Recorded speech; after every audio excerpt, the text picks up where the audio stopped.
My grandmother worked for Wishart, and they had a program which just recently heard that it still exists called the Volunteer program. I think it was really important for my family that I kind of be engaged productively. Obviously, I didn't want to go volunteer at 12 and 13 and 14 on Friday and Saturday mornings, but that's what I did. I had this patient who the door was cracked, and I remember asking, the health staff, "Hey, like, can I go in and talk to this patient?" Like, sure. I mean, there's no reason you can. I don't know if she'll want to see you, but you're welcome to try. So I just went in there, and she was kind of grouchy, but also we just struck up a conversation.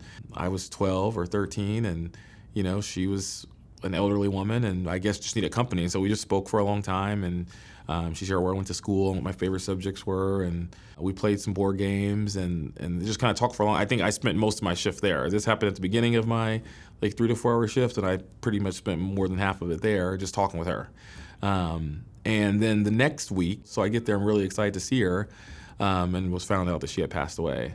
So obviously it was really sad, hadn't really experienced death that much, but I think kind of gave me a reality of, I hope that in that moment, on that day, that I was able to be, a light. And I know she had an impact on me, obviously, because that every time I have tried to change my mind about going to medical school or do different things, I've always come back to Miss Smith and my interaction with her.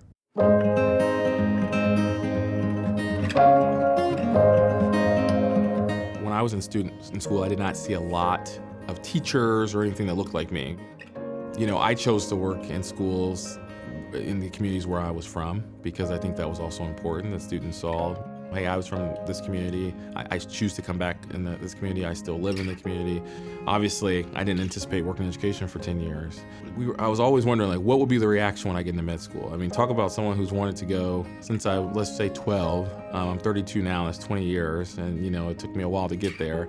I think that a level of getting acceptance was shocking. I chose IU because I went to IU for undergrad, and even though I hadn't been in medicine since undergrad and had been really exposed, the people here, faculty, advisors, and admissions, have still remained very engaged. I've always been able to reach out with questions. They've been very supportive, and they've also been very appreciative of the experiences that I bring as well, and I've always kind of encouraged that. So when I said I'm gonna teach, they said, "Oh, okay, that's good. That's not gonna do anything but help you as a physician, and if that's what you decide to do instead of medicine, good for you, and if you decide you want to come back to med school, that'll be a great experience that you can bring."